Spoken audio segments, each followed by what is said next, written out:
अहो, मी आत्ताच तुम्हाला सांगते. उद्या हे सकाळच्या वेळी मी सगळ्यांचा स्वयंपाक करणार नाही. मी फक्त मुलांचा आणि तुमचा डब्बा बनवणार आहे. बाकीच्यांनी त्यांचं त्यांचं पाहावं. अगं श्वेता, आपण एकत्र कुटुंबात राहत आहोत ना, मग असं बोलून कसं चालणार? घरात सगळेच मदत करतात.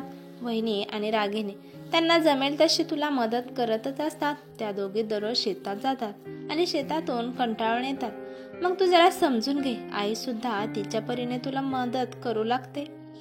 मग तरी पण तुला प्रॉब्लेम काय आहे? सुरेश आपल्या बायकोला समजावून सांगत होता. अहो, पण मी किचनमध्ये घुसल्याशिवाय कोणच काम करत नाही. रोज उठून भाजी कोणती बनवायची, कशी बनवायची हे मलाच ठरवावं लागतं. नंतर सकाळच्या वेळी एवढं मोठं पीठ मळून ठेवायचं. नंतर मुलांचा डब्बा, तुमचा डब्बा, तुमचं झालं की नंतर मग सगळ्यांसाठी. नंतर मला अजून भाजी बनवावी लागते. मोठ्या जाऊबाई तेवढ्या चपात्या लाटतात आणि संध्याकाळी आल्यावर लहान जाऊ रागिनी तेवढी भाकरी करते. एवढं केलं म्हणजे झालं त्यांचं काम. नंतर म्हणायला मोकळ्याच की आम्ही रानात पण काम करायचं आणि घरी आल्यावर पण काम करायचं. मला तर वैताग आलाय नुसता. तुम्हाला नाही समजणार माझं मन. तुम्ही आता काही सुद्धा बोलू नका. माझं खूप डोकं दुखतंय. हे बघ, हे तुझं नेहमीच झालं आहे. बोललो तरी नको बोलू म्हणते आणि नाही बोललो तरी बोला म्हणते. त्यामुळे मी आता गप्पच बसतो. अगं श्वेता, त्या दोघी शेतात जातात, घरचं पण काम करतात. त्या दोघी कोणती सुद्धा तक्रार करत नाहीत. मात्र तुझीच नेहमी तक्रार असते. अहो, ते तक्रार कशी करतात? त्यांना माझ्यासारखं डोकं कुठं चालवायला लागतंय. अगं, पण रोज उठून चिडचिड करणं हे चांगलं नाही. तुलाच त्रास होईल. अहो, मला आता कंटाळा आला आहे एकत्र कुटुंबाचा. अहो ऐका ना, मला आता सहन होत नाही. आपण वेगळं राहायचं का? हे बघ श्वेता, वेगळं राहण्याचा विषय माझ्या पुढे काढू नकोस. मी त्यांच्याशिवाय, माझ्या परिवाराशिवाय राहू शकत नाही. सुरेश त्याचा निर्णय सांगून बाहेर गेला आणि मस्त वातावरणात जाऊन बसला. त्यामुळे त्याचं डोकं शांत होईल. आईच्या कानावर या नवरा बायकोचे संभाषण पडलं. मुलगा बाहेर गेला म्हणून काळजीपोटी त्या पण बाहेर गेला. अरे सुरेश, कशामुळे जागरण करत आहे? तुला सकाळ लवकर उठायचं नाही का? जाऊन झोप बरं. अगं आई, आतमध्ये खूप गरम होत आहे, त्यामुळे जरा हवेत येऊन बसलो आहे. थोडा वेळ बसतो आणि जातो झोपायला. बाळा, एक विचारू, जर तुला राग येणार नसेल तर? अगं आई, अशी का बोलते? बिंदास्त बोल, तुला काय बोलायचं आहे ते. हे बघ, माझ्या कानी तुमच्या दोघांचं बोलणं आलं, त्यामुळे मी सांगते की तू जिथे कामाला जातो तिथं एक भाड्याने रूम बघ आणि मग तिथे इंग्लिश मीडियममध्ये पोरांना शाळेला टाक आणि बिंदास्त तुम्ही राहा. आमची काळजी करू नकोस. अगं आई, तू हे काय बोलतेस? लहानपणापासून मी तुमच्यापाशी राहिलो आहे आणि आता वेगळं राहायचं सांगत आहेस मला? मला हे जमणार नाही बाळा. मी हे तुझ्या भल्यासाठी सांगत आहे. अरे बाळा, रोज उठून तुला तुझ्या बायकोची बोलणी खावी लागतात. त्यामुळे एकदा तिच्या मनासारखं होऊ दे. आई, बाहेर राहणं एवढं सोपं नाही. खूप खर्च होतो. माझ्या पगारीमध्ये हे जमणार नाही आणि दोन्ही पण मुलांना इंग्लिश मीडियममध्ये घाल म्हणते. मग त्यांना वेगळे पैसे मी कुठून आणू? अरे सुरेश बाळा, थोड्या दिवस जाऊन राहा. तिच्या पण मनाची शांती होईल. आणि जर तुला मुलांचा खर्च भागत नसेल तर मग मराठी शाळेमध्ये टाक. पण हे रोज रोज तुमच्या दोघांमधले होणारे वाद तरी होणार नाहीत. शेवटी तुझे आई बाबा अजून जिवंत आहेत, त्यामुळे नेहमी यात घराची दारे तुझ्यासाठी उघडी राहणार आहेत. आमची अजिबात काळजी करू नकोस. खरं तर आत्ता त्याला कोणत्या तरी आधाराची गरज होती आणि आईने येऊन त्याला आधार दिला. सुरेश एका कंपनीमध्ये कामाला होता. त्याच्या घरामध्ये 2 भाऊ होते. सुरेशचा थोरला भाऊ आणि धाकटा भाऊ शेती पाहत होते. पोटापुरती शेती होती. त्यामुळे छोटी रागिनी आणि मोठी सरिता दोघी पण आपल्या नवऱ्यासोबत शेतात कामाला जात होत्या. मोठ्या भावाचा मुलगा आता 10वीत होता आणि मुलगी 8वीत होती आणि छोट्या भावाचा सुद्धा मुलगा अजून लहानच होता आणि त्याला सांभाळण्यासाठी त्याच्या आईचा पूर्ण दिवस जात होता. आणि सुरेशला 2 मुले होती. एक 4थीत आणि दुसरा 1लीत होता. त्यामुळे पाठीमागे उरलेलं सगळं काम श्वेताला करावं लागत होतं. सरिता आणि रागिनीपेक्षा श्वेता खूप शिकलेली होती, त्यामुळे तिला घरातील जिम्मेदारी दिल्या होत्या. त्यामुळे ती शेतात जात नव्हती. सुरेशला पण नोकरी होती, त्यामुळे तो पण शेतात जात नव्हता आणि श्वेताला सुद्धा कधीच गरज पडली नाही. आणि त्यामध्येच कामामध्येच दिवसभर श्वेताचा वेळ जात होता. छंद म्हणून श्वेता ब्लाऊज कपडे शिवत होती आणि आता ती बऱ्यापैकी छान शिवत होती. त्यामुळे तिला खूप मागण्या सुद्धा येऊ लागल्या. आणि अशाच टायमाला श्वेताने आपण वेगळं राहूया हा हट्ट त्याच्या पाठीमागे लावला होता. आईला मात्र आपल्याला सुरेशची होणारी घुसमट माहीत होती, त्यामुळे आईने खूप प्रेमाने त्याला वेगळे राहण्याचा निर्णय सांगितला. सुरेशला तो निर्णय आधी पटला नाही, पण बायकोच्या समाधानासाठी तो तयार झाला. या रोजच्या भांडणापासून मुक्तता मिळेल त्यामुळे तो रूममध्ये आला. रूममध्ये आल्या आल्या श्वेता त्याला म्हणाली की काय ठरलं आहे सांगा, तुमचं फायनल नाही तर मी उद्या कोणाचा स्वयंपाक बनवणार नाही. सुरेश तिला म्हणाला की सगळं तुझ्या मनाने होईल, पण जरा वेळ दे, सगळं हे सोपं नाही. हे ऐकल्यानंतर श्वेता खूप खुश झाली. तिला वाटलं होतं की वेगळं राहिल्यावर भारी सुख असतं, त्यामुळे ती आज नवऱ्यावर फार खुश होती. दुसऱ्या दिवशी उठल्यावर श्वेताने खूप उत्साहात स्वयंपाक केला. त्यानंतर सुरेश त्याचं आवरून त्याच्या कामाच्या ठिकाणी गेला आणि तिथेच एक 4,000ची भाड्याची खोली पाहिली आणि नंतर त्या सरकारी शाळेमध्ये मुलांच्या शाळेत चौकशी केली. एवढ्या सगळ्यांचा खर्च पाहून सुरेशची दमछाटी होऊ लागली. आता तर फक्त सुरुवात होती, अजून भरपूर काही बाकी होतं. सुरेशच्या आईने घरातल्या सगळ्यांना समजावून सांगितलं, त्यांना पटलं नाही, पण सगळ्यांनी मनावर दगड ठेवला. 2 दिवसानंतर सुरेश आपला परिवार घेऊन तिकडे शिफ्ट झाला. नवीन घर पाहून श्वेताला खूप आनंद झाला. आपल्याला आता कोणाचेही बंधन नाही असे तिला वाटू लागले. घरात लागणाऱ्या गरजेच्या वस्तू श्वेतासोबत घेऊन आली होती. मुले पण नवीन घर पाहून खूप खुश झाली होती. मुले नवीन काय दिसलं तर त्यांना आनंद होतोच. श्वेताने तिच्या मनाप्रमाणे किचन सजवलं. खूप वर्षापासून तिचं स्वप्न होतं वेगळं राहण्याचं, ते आज पूर्ण झालं. मुलांचं पण ॲडमिशन झालं, ते पण शाळेत जाऊ लागले. आता सुरेशचं कामाचं ठिकाण जवळचं असल्यामुळे त्याला धावपळ करायची गरज पडली नाही. राजा राणीसारखा दोघांचा संसार चालूच झाला. घरात गरज नसताना सुद्धा श्वेता वेगवेगळ्या वस्तू आणायला लागली, त्यामुळे साहजिकच सुरेशचा खर्च वाढू लागला. सुरेश आणि श्वेता त्या घरात येऊन अजून महिना पण झाला नाही, तोपर्यंत सुरेशकडे 1 रुपया सुद्धा राहिला नाही. बाहेर जायचं म्हटल्यावर दुधापासून भाजीपालापर्यंत हिशोब पाहायला लागतो. शेतात भाजीपाला आणि दूध हे सगळं भेटत होतं, पण आता ते सुद्धा विकत आणावे लागत आहे. श्वेता नेहमी सुरेशला पैसे मागत होती. एकटीला घरातली कामं होत नव्हती, त्यामुळे तिचं मुलांच्या अभ्यासाकडे दुर्लक्ष होऊ लागलं. संध्याकाळी खूप थकायची, त्यामुळे त्या घरातली छोटी छोटी कामं तिलाच करावी लागत होती.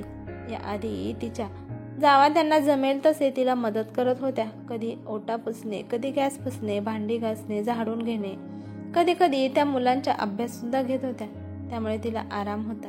नंतर भांडी घासून ठेवलेली व्यवस्थित मांडणे हे सासूबाई नित्यनेमाने करत होत्या आणि कपड्यांच्या घड्या सुद्धा छोट्या सुनेच्या बाळाला बघत बघत व्यवस्थित घड्या घालून ज्या त्या खोलीमध्ये नेऊन ठेवत होत्या. परंतु इकडे आल्यावर श्वेताच्या आयुष्यात सगळंच बदलून गेलं. सकाळची जी तिची धावपळ व्हायची ती दुपारपर्यंत येऊन थांबायची. नंतर दुपारच्या वेळेस सुरेश जेवायला येत होता. अजून मग तिला सुरेशला जेवायला देण्यात वेळ जात होता. सुरेश जेवून गेल्यावर नंतर भांडी पडायची, ती घासायची, सगळं आवरायचं. तिला नुसता कंटाळा आला. 5 वाजेपर्यंत मुले शाळेतून घरी यायची, मग त्यांना त्यांच्या मनाप्रमाणे बनवून द्यावे लागत होते. आधी मात्र मुले शाळेतून आली की ते आपल्या आजीच्या कडेने फिरत होते. आजी शेतातून आणलेले फळे, कधी पेरू, पपई, केळी त्यांना देत होत्या आणि मोठा दीर मार्केटला गेला तर येताना खूप सारे खाऊ घेऊन यायचा. ते खाऊ सगळ्यांनी खाऊन आठवडाभर जात होता. पण आता श्वेताला प्रश्न पडायचा की रोज रोज शाळेतून आल्यावर लेकरांना काय खायला द्यायचं. मुलांना आता आजीची, आजोबांची, काकाची, काकूची आणि त्यांच्या चुलत लहान मोठ्या भावंडांची आठवण येऊ लागली. त्यांना आता करमत नव्हतं. आता श्वेताला सुद्धा कळालं की वेगळं राहण्यात सुख नाही, उलट दुःख आहे. श्वेता राहिलेल्या वेळात शिवणकाम करत होती, पण तिला आता वेळच भेटत नव्हता, त्यामुळे तिची चिडचिड होऊ लागली. आणि आधी गावातल्या बायका तिला समजवून घेत होत्या, जरी उशीर झाला तरी तक्रार करत नव्हत्या. परंतु इकडल्या बाया 1 दिवस जरी उशिरा ब्लाऊज शिवून दिला तर कटकट करत होत्या, त्यामुळे तिकडेच्या आता ब्लाऊज शिवायला कमी येऊ लागले. आधी श्वेता मशीनवर बसली तर तिला मध्येच उठावे लागत नव्हते, कारण घरात काम करणारे भरपूर माणसे होते. आणि आता घरकाम, शिवणकाम, लेकरांचा अभ्यास, लेकरांचं खाणं पिणं, नवऱ्याचं खाणं पिणं, बाजार, यामुळे तिला रडकुंडी आल्यासारखं वाटू लागलं. श्वेताने आता मुलांना ट्युशन लावायचा विचार केला. एका मुलाला शिकवण्यासाठी महिन्याला 600 रुपये जात होते. त्यामुळे दोन्ही मुलांचे 1200 रुपये झाले. अजून पैशात भर पडली. सुरेशला आता नेहमीचं पैशाचं टेन्शन येत होतं, कारण उत्पन्न कमी आणि खर्च जास्त. बघता बघता 6 महिने गेले. आता 6 महिने झाल्यावर श्वेताला तिच्या जावांची, सासूंची, सगळ्यांची आठवण येऊ लागली. त्यांची आपल्याला किती मदत होत होती हे तिला आता समजलं. सुरेशला पण आता पश्चाताप होऊ लागला की त्याने विनाकारण श्वेताचं ऐकलं आणि वेगळं राहण्याचा विचार केला. आता घरातलं सगळं काम मीच करते हा तिचा गैरसमज जो होता तो दूर झाला. पण सगळे मिळून काम करू लागत होती हे तिला आत्ता कळलं. खूप दिवसानंतर सुरेश श्वेता मुलांना घेऊन आजी आजोबांकडे गेले. आजीला पाहून मुले तिला बिलगली. आता घरात खूप बदल झाला होता. किचनमध्ये सगळ्या वस्तू होत्या आणि घरात सोफा सेट, कपाट सगळं आणलं होतं, कारण गेल्या वेळेस शेतात चांगलं उत्पन्न मिळालं. त्यामुळे हे शक्य झालं. श्वेताला वाटायचं की घरात जे पण सामान येतं ते माझ्या नवऱ्याच्या कमाईतून येतं. पण तिला आता समजलं की त्यांचे दोन्ही पंधीर त्यांना किती हातभार लावत होते. सासूने आणि दोन्ही जावांनी घराचं घरपण टिकून ठेवलं होतं. श्वेताची होणारी घालमेल सासूला कळाली होती, पण वेगळं राहण्याचा हा तिचा सर्वस्वी निर्णय होता. आताच्या मुलींना एकत्र परिवारात राहू वाटत नाही. त्यांना कामाचा कंटाळा येतो. त्यांची हौसमौस होत नाही हा त्यांचा गैरसमज. न बोलता सासूने सर्व काही ओळखले होते. सासू श्वेताला म्हणाले की श्वेता, सर्व व्यवस्थित चालू आहे ना? श्वेता बळबळच म्हणाली की हो आई, सर्व काही चांगलं आहे. सासू म्हणाली, तू गेल्यावर तुझ्या बडबडण्याची सवय झाली होती, ती ऐकायची बंद झाली आणि मुलांची फार आठवण येते. त्या दोघींनी आता घरातल्या सगळ्या जबाबदाऱ्या घेतल्या आहेत. आता त्या पण शिकल्या आहेत. कोणा वाचून पण कोणाचं अडत नसतं. सासूने एक प्रकारचा टोमणा श्वेताला मारला. श्वेताला वाटलं होतं की सासूबाईने म्हणावं की आता या घरात राहायला बाद झालं, वेगळं राहायचं मला करमत नाही. पण सासूबाई तसं काहीच म्हणाली नाही. जाताना श्वेताचा पायच निघत नव्हता. तिला आता जाऊ वाटत नव्हतं. 2 दिवस सुट्टी आहे म्हटल्यावर घरची राहावा म्हणतील, परंतु कोणच तिला राहा म्हटले नाही. पण जाता जाता सासूबाई म्हणाले की मुलांना राहू दे, त्यांचा मोठा काका आणून सोडेल. तिला वाटलं होतं की मला आणि सुरेशला पण सासूबाई थांब म्हणतील, परंतु तिला कोणच थांब म्हणाले नाही. ती नाराज होऊन सुरेशच्या गाडीवर बसली. आज श्वेताला पहिल्यांदा सासरची एवढी ओढ लागली होती. पण हे खरे, जोपर्यंत माणूस दूर जात नाही तोपर्यंत त्या माणसाची, त्या घरांची किंमत कळत नाही. तिथे पोचल्यावर श्वेता खूप शांत होती. सुरेशने तिला विचारलं, काय झालं श्वेता, तू शांत का आहे?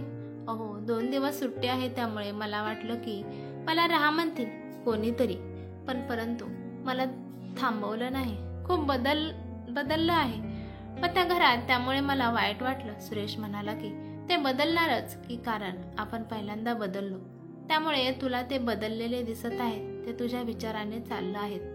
तुला त्या घरात आता राहायला पसंत आहे का? नाही, या विचाराने ते तिला कधीच म्हणाले नाही. तुम्ही तेव्हा पण त्याच घरची बाजू घेत होता आणि आता पण त्यांचीच बाजू घेत आहात. सुरेश म्हणाला, मी कोणाचीच बाजू घेत नाही. हा पण जो खरा आहे त्याची बाजू मी नक्कीच घेणार.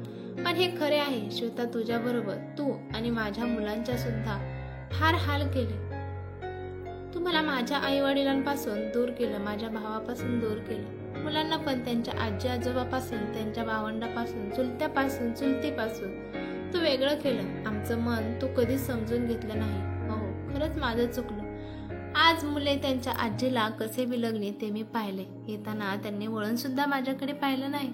मुले तिथे खूप आनंदी दिसली. सुरेश तिला म्हणाला की बरं झालं, तुझी चूक तुला समजली. यामध्ये खूप काही आलं. हो, मी काय म्हणते, आपण माघारी जायचं का त्या घरी राहायला? मला इथं आता कोंडल्यासारखं होत आहे. सुरेश म्हणाला, हे सोपं नाही. वेगळं राहण्याचा निर्णय तुझा होता आणि आता जाण्याचा निर्णय पण तुझाच आहे. हे काय खेळ लावला आहे का? जर आपण तिकडे राहायला गेलो तरी तू म्हणणार आहे विनाकारण माघारी आलो. तिकडं होतं तेच बरं होतं. तुझ्या स्वभावाला मी चांगला ओळखून आहे. त्यानंतर कोणत्याही गोष्टीवरून मला भांडायचं नाही. एकत्र कुटुंबात राहिल्यावर मला कटकट करायची नाही. जर हे मान्य असेल तरच बोल, नाही तर शांत बस. नाही हो, तसं नाही, तसं काही सुद्धा होणार नाही. या 6 महिन्यात मला खूप समजलं आहे. हे बघ, आपण जाऊ माघारी, पण मुलांची शाळा किती वेळा आपण बदलणार आहे. जोपर्यंत मुलांची शाळा पूर्ण होत नाही तोपर्यंत आपल्याला जाता येत नाही. एखाद्याच्या मुलांच्या परीक्षा संपल्या. खूप आतुरतेने श्वेता परीक्षांची वाट पाहत होती. त्यानंतर श्वेताने सगळ्यांची हात जोडून माफी मागितली. तिला एकत्र कुटुंबाचा अर्थ समजला की किती छान असतं. एकत्र कुटुंबात सगळ्यांनी मिळून केलेली कामं, त्यातली गंमत आणि आपलं म्हणून करणारे हे सगळं तिला कळाले. तिच्या घरच्यांनी सुद्धा खूप मोठ्या मनाने तिला माफ केलं. खरं तर एकत्र कुटुंबात काम आणि खर्च यामुळे नेहमी भांडणे होत असतात. श्वेता आणि सुरेश यांचा पसारा घेऊन त्यांच्या हक्काच्या घरी आले. त्यानंतर ते सगळे आनंदात राहू लागले. श्वेताच्या मनातील सगळे गैरसमज दूर झाले होते. त्यामुळे ती आपल्या एकत्र कुटुंबासोबत आनंदी होती. आणि तिच्या 2 जावा संध्याकाळी कामावरून कंटाळून आल्या तर श्वेता त्यांना काम करून देत नव्हते. ती आता सगळी कामं करू लागली. त्यामुळे पूर्ण कुटुंब आनंदित होतं. घरातली जरी व्यक्ती श्वेतासारखी असेल तर घर तुटायला वेळ लागत नाही. त्यामुळे कोणता पण निर्णय घ्यायचा असेल तर विचार करून घ्यावा. नंतर पश्चाताप करून काहीच फायदा नसतो. ही कथा कशी वाटली ते मला कमेंट करून नक्की सांगा. कथा आवडली तर लाईक शेअर करा.